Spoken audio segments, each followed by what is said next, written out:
Here we are again on a beautiful day in Chicago from the West Side. I'm Shawn K Ford, state representative, and it is Chicago Hill. And it's a beautiful day on the North Shore as well. Yeah, I'm sure it is, Meleika. You with those big old houses.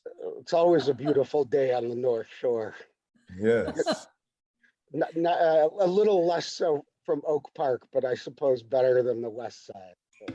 It's good to have all of us together, you know?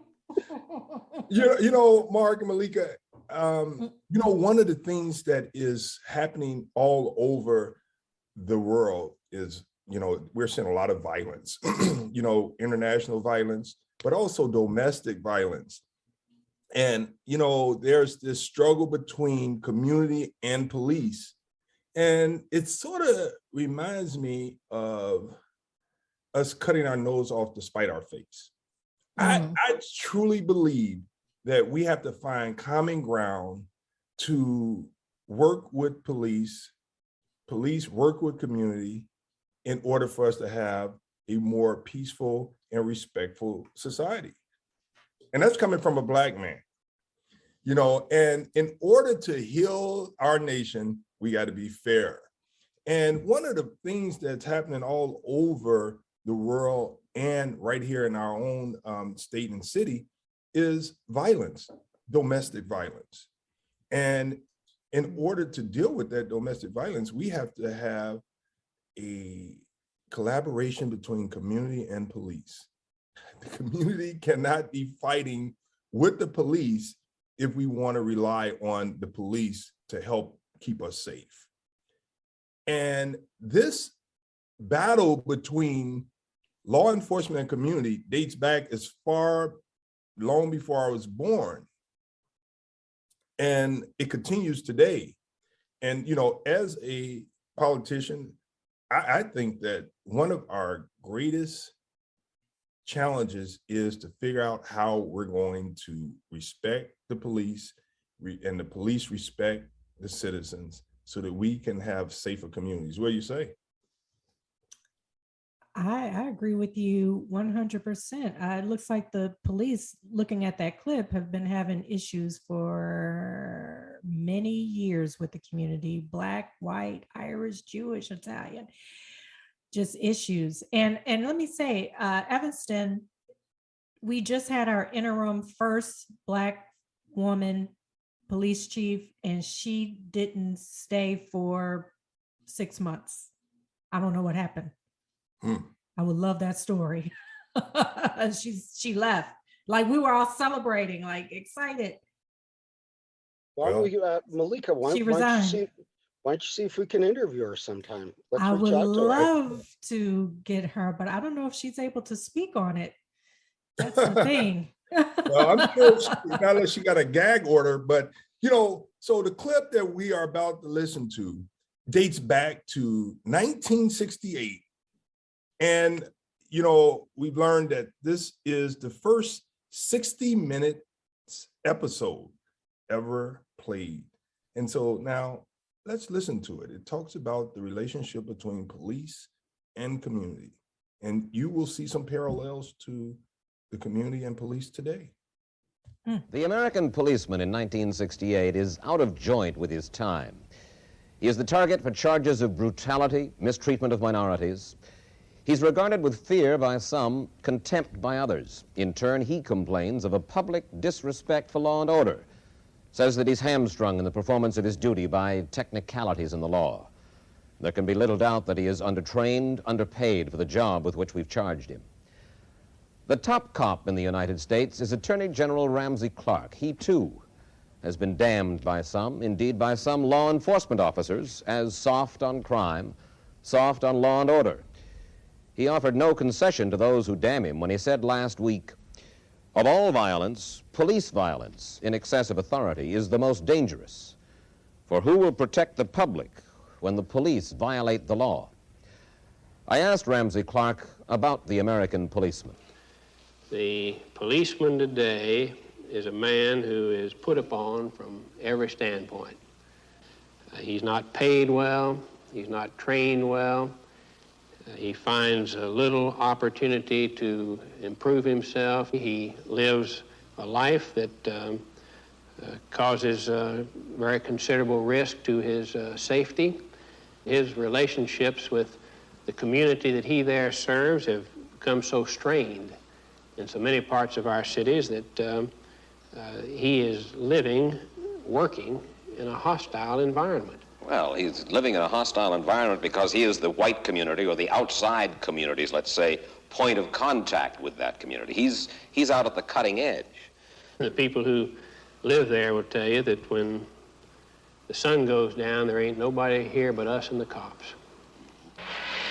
People are using the policemen as scapegoats because there's nobody else.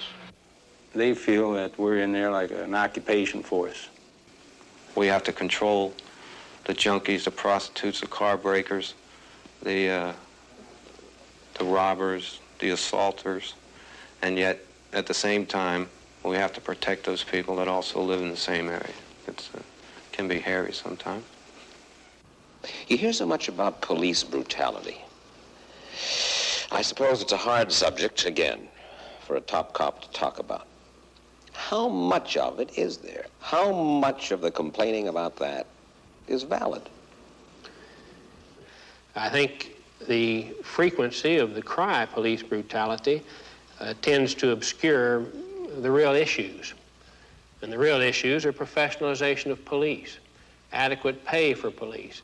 And as we do these things, then the use of excessive force and the attraction to the police department of people who are more likely than others to use excessive force will diminish. If a third of your police department didn't finish junior high school, yet they can arrest you or me or a PhD, then you have to wonder how much we really care about public safety and individual liberty. A lot of times you go out here and you get a fight and you can't stand there and say, well, I can't use too much force on him because he'll charge brutality, and you have to use just as much force as he uses on you. A young man coming out on the job today, he has a second thought, then he's liable to be dead.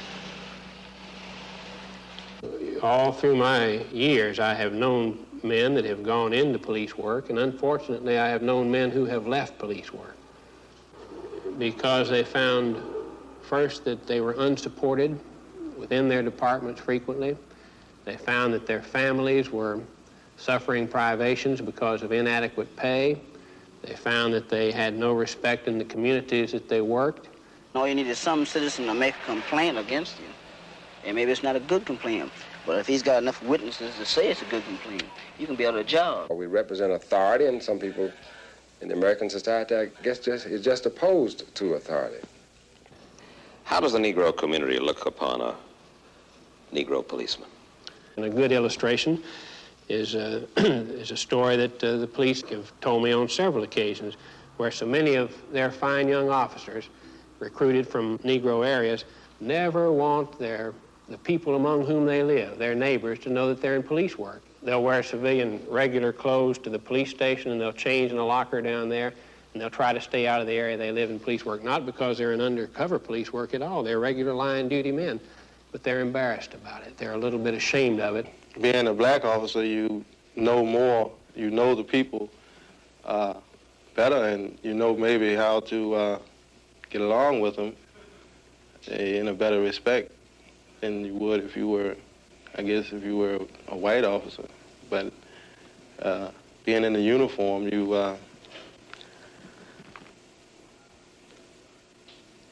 the people automatically resent the uniform. I think that the community, and I'm talking about the Negro community, and that has just as much suspicion of the Negro officer as they do of the white officer.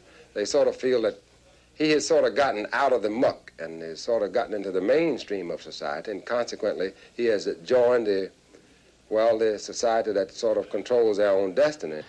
But suppose you were the kid in the ghetto, and suppose from the time you were first sensitive enough to recognize things, you could see the policeman on the beat when numbers tickets were being sold. And you could see him standing looking the other way when narcotics peddlers were selling dope, and he must have known about it. It's a little hard under those circumstances to have respect. seen a lot of cops do a lot of things that's dishonest, you know, like I seen them in after-hour joints, you know. I see them, bookers paying them off, you know. Certain joints that they are certain dudes that's been out here all their life peddling drugs. But yet when a dude come on the street, maybe just start peddling drugs, you know. Now you wonder how the ones that been peddling drugs all their life stay out in the street and how the ones that just come out peddling drugs, how they get popped so fast, see? Ever since I was 9 all the way up to now, they've been harassing me. You see what I mean? So I don't have no respect for no police. I don't dig it. If the police would try to understand the people, the way the people feel, you know, and the people would, in turn, they already know what the police is for. See, but now it's up to the police to establish a relationship, not the people. See? We associate the problem with the ghetto because it's most intense there. The daily contact between police and the ghetto dweller is so much more frequent and so much more frictive than in other parts of the city that we fail to remember that the total bundle of attitudes between the entire community and the police are troublesome elsewhere. And we saw very clearly in Chicago the antagonisms that exist and that come forth so readily between police and a wide spectrum of generally young people.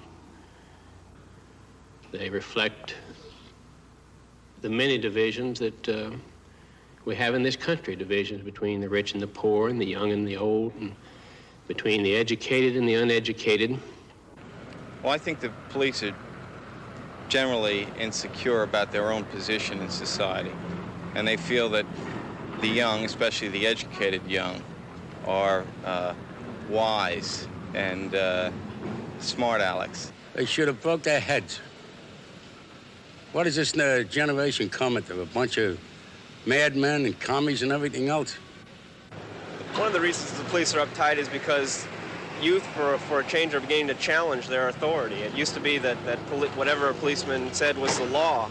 I remember when I was a boy, 14 years old, just watching a fire. I had my head split by not moving away as fast enough as a cop told me to. And I wind up with about 14 stitches in the head. These guys do waste and they get away with it. And I don't think that is right. When I was young, I got a shot in the can at the police. I went home and my old man beat the hell out of me because I got hit by a cop. The kids, these are white middle-class kids. They have everything that the cops probably want in life in terms of materialism. And they just don't, I don't think they comprehend what these people are fighting for. To me, the middle-class kids have reached a different plateau. They're going on to a better society, which is manifested in humanism. They've reached the point where materialism is no longer important to them. I don't think police realize this. They're on a different plateau in society, I think. These are the things they're striving for, a home in the suburbs, things which these kids have had already and passed on. What is the cop on the beat's view of society? It can tend to be pretty bleak. You know, a very large part of law enforcement work goes into family disputes. Murder, that's the most serious crime in most of our personal judgments. A third of them are within families. 75% are among people who know each other well. And the police are going into these situations all the time, and they see this. It can give you an awfully pessimistic estimate of mankind. If you're spending 50 hours a week out on the streets, having to make arrests of young toughs, bringing people into the station house who've just been cut up with a knife or shot with a pistol, if everything you see tends to be violent and tends to be aggressive and the people around you, you're always worried that something's going to hit you in the back or in the back of the head, then that wears you pretty thin in time. And you have to wonder what it is about our society that we care so little, and why it is that courts seem to turn some of these people loose that you just arrested and has been a risk to you personally. You caught him, and you charged him, and then you feel like you've done it for nothing. That he's back out there in the street again. There's never been a time in our history when the police are as important to the American people as they are today. These next several years will determine whether we have time to rebuild our cities and rebuild ourselves, to do the immense construction job that this country has to do. And the policeman is the chief key to the solution as to whether we will have this time.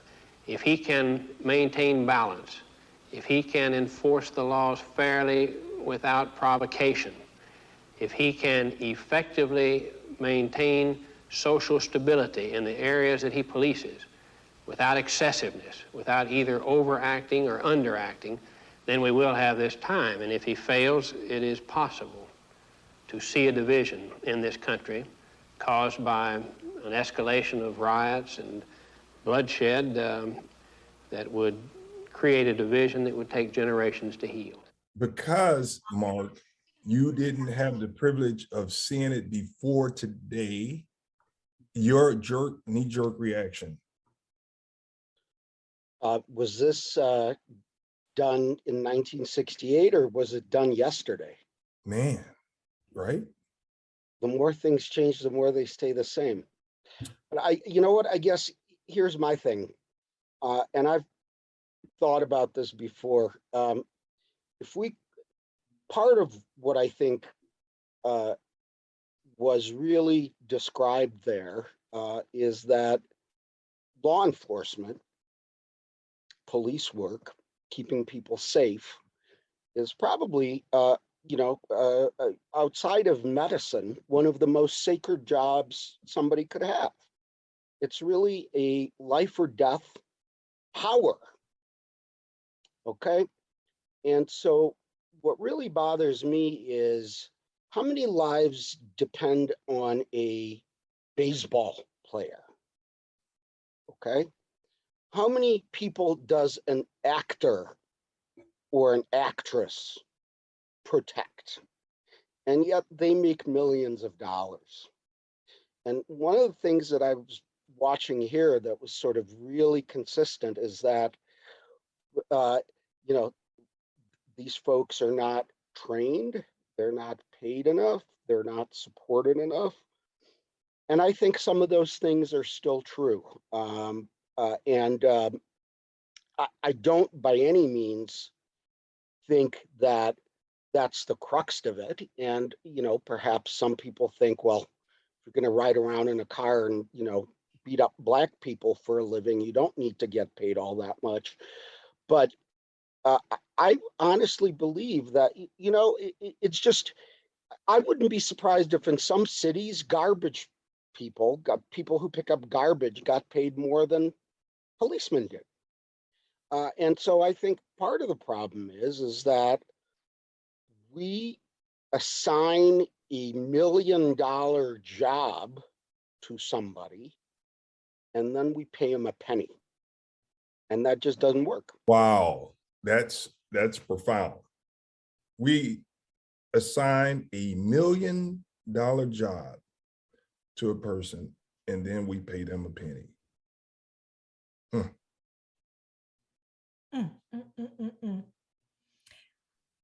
Yeah, and it was interesting in the video. They had said, these are guys with grade school education coming out being police officers.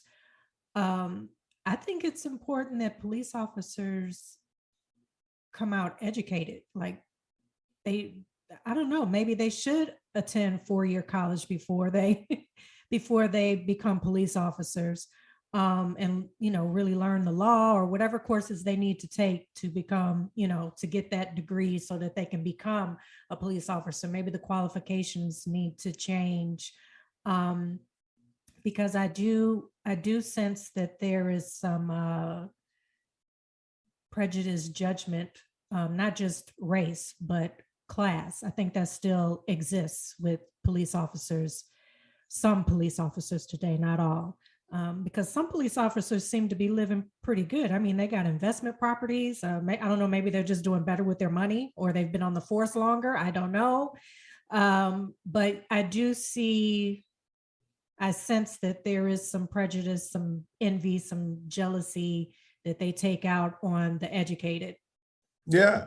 You know, Meleika, I would think that you're right to the point of some are doing well, but it goes back to Mark's point that they are asked to do $1 million job for a penny. Even if they are making $70,000, $80,000, $90,000 a year, is that enough to put their life at risk?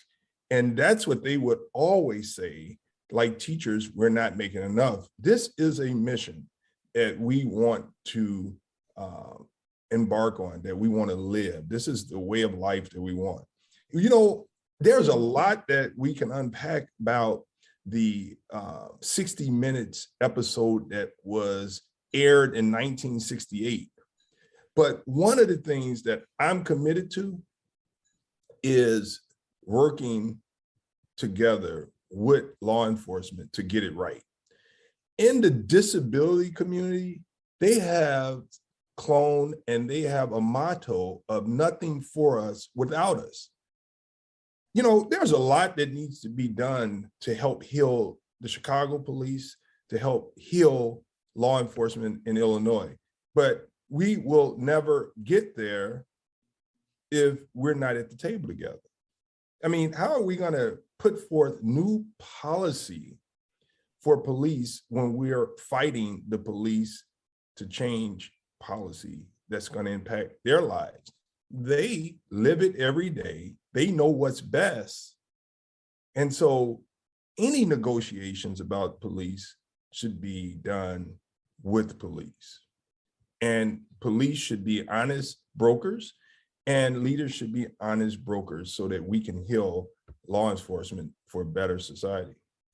Why is that doctors get paid freaking tons of money after they complete their residency and they're dealing life death, like Mark was saying, and then you have police officers who are faced with it just as much as doctors are throughout the day, dealing with emergencies, as well as paramedics. I don't even think paramedics get paid much. You know, like why is that? Yeah, that's it. Yeah, Mark. And does that old adage, I mean, does this apply here? And by the way, I also don't want people to roll their eyes and think, you know, these guys should be talking about, you know, prejudiced cops beating up black people. Instead, they're talking about, you know, cops not getting paid enough. And so I want to acknowledge that there is a balance here. And there's layers to it. There's layers to it, and it's complicated just like everything else. But, you know, to me, it all comes back to that same adage. And maybe it's too simplistic, but to me, comes back to one adage, and that is you get what you pay for. Okay. You know, yeah, that's true. But I think one of the things that we recognize is that if you're becoming a police officer, you don't expect to make a lot of money. And they know that they're not going to make a lot of money. And I think that they would like to make more. They would like to be protected and respected in the communities. And we can never, ever pay a person for putting their life on the line. There's not enough that we could pay them. I think that the number one thing that we could give law enforcement is the best training and a society that is fair so that we can have fewer interactions with law enforcement. You know, why are police people cleaning up the mess that government has created? For instance, less than a mile away where Mark lives in Oak Park, crime is lower and unemployment is lower than my community where I live in Austin. The school system, Mark, your school system in Evanston, Meleika, and in Oak Park is different than Chicago. So police are faced with those challenges that Springfield, the city of Chicago, Cook County government, all have dealt them a bad hand.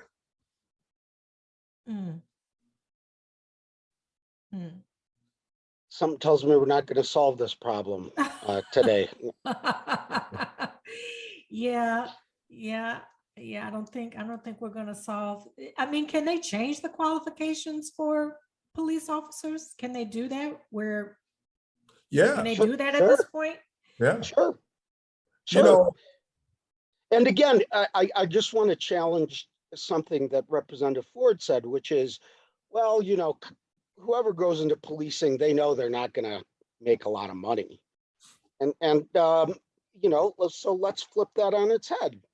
Tell me, does it sound logical? Well, whoever's going to go into acting knows they're not going to get paid a lot of money. That they just do it for their passion, right? I mean, that's just, it makes sense, but should it?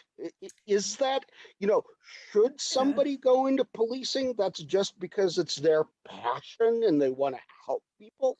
I don't know. I think it's a job just like any other job. And the fact is that if you're going to take a job and it's not going to pay you a lot of money, how does that define you? I mean, that is, how do you see yourself limited in a way that is, so is everybody who's going to take a job of being a cop doing it to help people? Why does somebody become a policeman? Do they become a policeman to make a living and support their family? Do they become a policeman because that's their passion and they want to help people and save lives? Or do they become a policeman because they're angry and they want to lash out, and this allows them to lash out with impunity? yeah. All the above. All the above. Yeah, I think that there's a small percentage of law enforcement that would like to lash out. I mean, 2% maybe. They like the power. That like the power. I think all of the police love that power, but not all want to abuse it. And that's the thing. I think that I do firmly believe that society is so unfair to those that contribute so much. Teachers know that they're not going to make a lot of money, yet they go into it. And because of teachers, we have police, doctors, lawyers, and nurses and preachers and more teachers and Marks and Meleikas. And so they know, and even the police know that they're not going to make a lot of money. But that doesn't mean that society and government don't and shouldn't reward them for being good police people. And that's the difference. They know that they're not going in to make a lot of money. They know that they're going in to live the American dream, buy a house, take a vacation, send their kids to college, and have a decent living. So I firmly believe that if we could heal this relationship between the police and law enforcement, it'll make it easier for everyone. And I think that police will feel some relief. Now, here's a Black man talking about how I could and should be working with the police. Why? It's going to be in my best interest to make sure that this relationship between police and community is healed. This may be the #1 problem that's costing taxpayers so much. And I think that we seem to put it on the back burner and just continue to use this battle between police and community. And I think it has to be dealt with head on. What about, go ahead, Mark. I'm sorry, Meleika. I was just going to say, one of the things I was thinking about is, and you all in Springfield have done a lot of work over the last couple of years on policing and crime and policing reform, et cetera, and criminal justice reform, et cetera, et cetera. And I was thinking, it just occurred to me that maybe next time there's a sort of a package of police-related reforms, one of the things that those packages should always include is pay raises for the police. You know, next time we take on and say what they're doing wrong, let's also say, well, here's what you get if you do it right. There we go. That's incentive pay. That's what it's about. Incentive pay will always help, you know, motivate and dictate behavior, right? We need to incentivize through money, you know. So I like that. You know, I would say some of the things that I also heard was how the police are under a lot of pressure. Oh, they're seeing people shot. They're seeing people, people throwing bottles at them, people doing all sorts of things, and it's in their head. Oh, so we're dealing with a wounded person, whether we want to believe it or not, and then we don't provide the mental health support for them. We have to deal with this issue of law enforcement in our society, because we have men and women with guns. We have men and women in the children, you know, so. Yeah, it's two things I wanted to say that at. One, yes, you have those that have the dream. I'm going to be a police officer. I know it's not a lot of money. I just want to protect and serve my community and help people. But sometimes they don't realize what they're really getting into until they get in there and they're like, oh, hell, this is not a lot of money. So then you get the police officers that go rogue and they become corrupt and start taking issues out on innocent people. And then you have the other element that we know exists, which I've been screaming for years, many have been screaming for years, is that the police departments need to be cleaned out, because you have a lot of white supremacists who have gone into law enforcement specifically to hurt Black and brown people. Well, mainly Black people, because you got brown getting into the police department as well to hurt Black people, but mainly Black people. Let's just put it out there. So you have that element too. And along with changing the qualifications to become a police officer, you have to get a 4-year degree. They need to do some serious psychological testing. I know they probably do to become, but they need to take it even deeper and do serious social media background checks, all sorts of checks to see who these people are affiliated with, who they've been affiliated with. Have you ever said the N-word back when you were 15 years old? Like, what's going on here? I mean, so much more needs to be done in terms of before a police officer is hired. I mean, it's funny, we have a gang affiliation database, or at least we did up until recently. And somehow we never can pick out the cops that had a gang affiliation.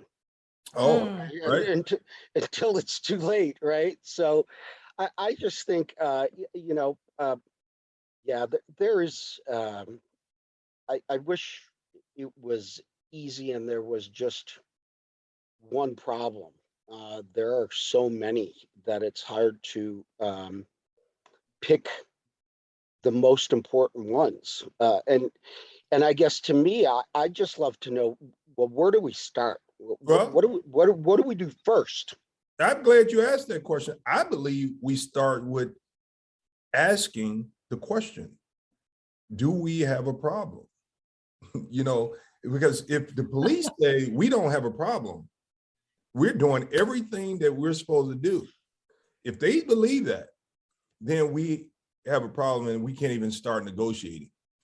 And so we need to have a serious discussion with law enforcement to say, do we have a problem? When they say yes, and we say yes, now we could come to the table together to solve and begin solving the problems. That's going to be the start. You know, here's another thing. Back in 1968, according to that 60 Minutes clip, they talked about police being upset because they arrest them and then they're let out. It sounds familiar. Who was the administration in 1968? Kim Foxx wasn't the state's attorney then. So was she born yet? She was not born. So what do we say about that? I mean, this seems to me to be something that nothing's changed. And now it seems like it's new. No, it just got worse. It got deeper, more intense, more it- layers. So you think that more people are being let out of police arrests and they get let out? I mean, I can't say that. I'd say that I hear in 1968, the problems was happening then where the police are upset because they arrest them and they let them out the same day. That's what they said in 68. That's what they're saying in 2022. I was actually just going to say that I'm really struggling with this one. This is, I find myself at a sitting here frustrated because I'm honestly at a loss for words. And both of you know me, so you know that's not a usual situation for me. And, you know, I can only think of, to me, all of it is, at the end of the day, you know, most people you talk to, they're not going to remember what you tell them or what facts you say. They're going to remember how you made them feel. Okay. And so to me, it just sort of comes down to this. Does a guy like me, when he sees the blue lights in his back mirror, rear view mirror, react differently than a guy with darker pigmentation? Okay. Yeah. And I think that's part of it also, is just at its most guttural, basic instinct. I don't think, let's say, a person in Highland Park is going to have the same response to a policeman as a person in Austin. Is that right? Is that true? Is that scientifically based? I don't know. But I suspect to some extent it is. And so just the whole issue is so fraught because it's so there's the facts piece of this, but then there's the feelings piece of this. And they're just so hard to separate. And how do you address both? You know, there's a reason why these are profound issues, but I guess I'll go back to what I was saying before. And look, let me make 2 points. One is, I do believe that cops, teachers, paramedics, they need to be paid more. We need to value those people more. We need to value our frontline heroes, even when we don't have COVID. Okay? The people who have to get out of bed and go do really tough, emotionally tough, physically tough things day in and day out. We need to understand that that's a different job than working in an office. If you are a teacher or a cop, I think you ought to be paid as much as the lowest paid football player in the NFL. Okay, I think there ought to be a law, hint, hint, Representative. I hear you. I hear you. That maybe what we ought to do is apply the scrub football player standard. And if you are a bench warmer in the NFL that gets picked up for a 1-game contract and you make a year's salary for that game as minimum wage to be on that team that day, I think that says something about the fact that we don't have necessarily the right incentives and the right rewards. Did you say the white? Well, you know what? And maybe that's closer to the truth than we want to think about it too, maybe it is the white incentives and the white rewards, what white people are used to, what white people think of as real money, what white people think of as upper class, right? Here's one thing. And the other thing that I just got to say, and I feel this sort of deep in my bones, there is no scientific basis to it, but I really feel like I don't want to put them on the spot, but some of them, you know, to go back to the 60 Minutes episode clip that we watched just before, one of the sort of the most interesting kinds of perspectives that I find on this issue then and now is the black cops. Okay. And I really feel like there's something there that's more profound that we need to understand better. And I really think that people who have a foot in each of these worlds, and these are very different worlds still to some extent, I really feel like there's some insight and there's some help that they could give us. And I'll just say this, I would love to talk to some black cops about, you know, I wonder if you are the black son of a black cop. Do you feel any different when you get pulled over and you see those blue lights than if your father was a scientist? Yeah, you know, there's no doubt that the white privilege, it gives you the ability to feel different when the police is behind you. And it's the privilege that we see. We see it play out. You know, there's this level of respect for Mark versus the level of respect for LaShawn.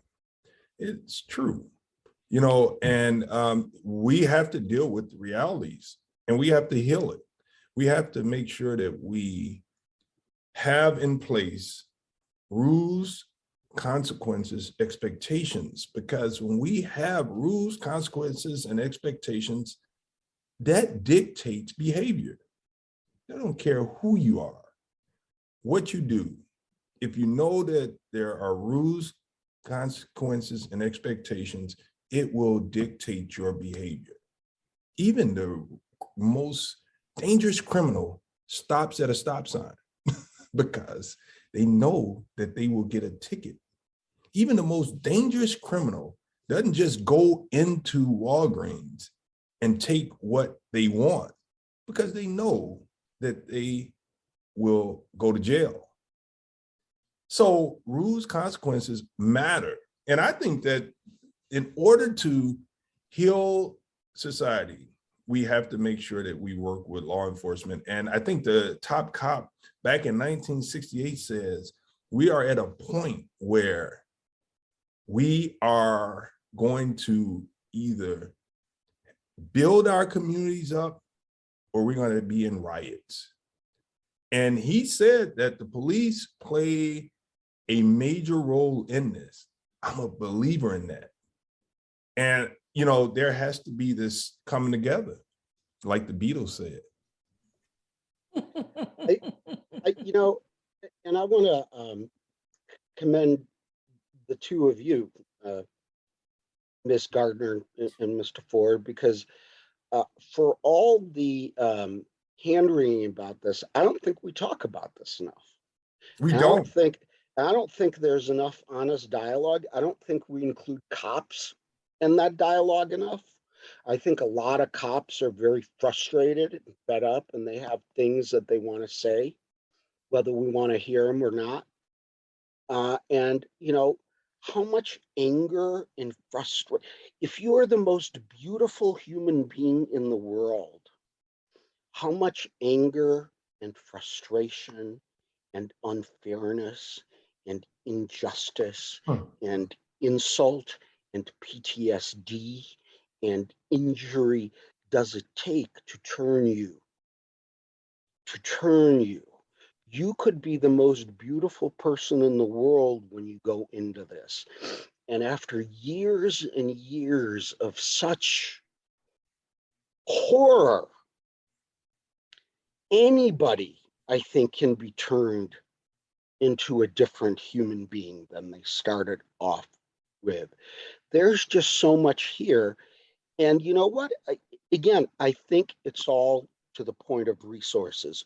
We make this really simple: good cop, bad cop, you know, and good person, bad person, cop is right, cop is wrong. You know, if we would only pay as much attention to police interactions with, you know, people they stop on the street as we do to somebody getting slapped in the Grammys or the whatever, then maybe it would be a different world. But I would really love to get some cops on here with us. Yeah. For some dialogue and encourage folks to speak their mind. I guess to me, one thing that's really stark is there still time? Is this sort of like, is this problem like global warming, right? Like beyond a point of no return? Because Ramsey Clark was saying in 1968, which is what, like 2 years before you and I were born, Representative Ford, that was a pivotal moment, okay? Where in the next few years, I think he said, the next few years will show us or will decide or will be pivotal. And so here we are in the same situation 50 years later, 50 plus years later. And what are we doing? Nothing's changed. Can that really be right? Well, what can we do? Well, let's go to a clip right here from a Chicago top cop. And then we'll come back. Where do you think your department could afford to improve? There's really some significant areas. Number one, building trust, engaging the community. And I mean, we are starting from a very, very low level of trust in the community. It's the reason why we're in a consent decree. So that's a fair assessment that, you know, we do a lot more. Of course, the consent decree, if we needed to be in one, it wouldn't be something that we could undo overnight. In other words, building trust is going to take a journey. And we're just beginning that journey. And we have set goals. Police officers are goal-oriented. If you don't give officers a goal, they seem to flail away at trying to hit whatever task that we're trying to achieve. So fair assessment, but we will never stop engaging the community to build trust. We can never stop, and we cannot afford to wait for the perfect in place of the good. So we have a good start getting our officers out of their squad cars, out from behind their desk, into the community and requiring them to create a positive interaction with the public. So, I mean, here you have right here, the top cop saying we must improve relationships with the community. That's huge. I mean, that is what we talked about earlier. We said, how do we start? We start by having someone that's running a Chicago Police Department say that. When we had Eddie Winters on, who was a former lieutenant, and we had raised the question about police officers getting out of their cars and doing more foot patrol, really engaging the community makes a difference. But that doesn't happen in every community. I mean, here in Evanston, we pushed for it. We wanted more foot patrol. We wanted to go back to when Officer Friendly knew all the business owners, knew all the families in the community, and it makes such a difference. I would tell you that one thing's for sure, there's always a lot of finger pointing and everyone's damning one another. You know, you either have it or you don't. And you really, really have to be respectful. So I would say that the top cop of Chicago, you know, he's got value. You know, but the question is, are we going to work with him, or are we just going to throw down the gauntlet and say, you're bad, you're out? When we do that type of stuff, we gain nothing, we lose. And so I'm willing to continue to work with the top cop right now. He's in, he knows stuff, but the question is he the best? He may and he may not be, but he still hit the right note that he wants his police to be respected, to have a relationship with individuals, to have compliance, and to be able to make our community safer. So I'm for that. Those are the conversations that we have to have.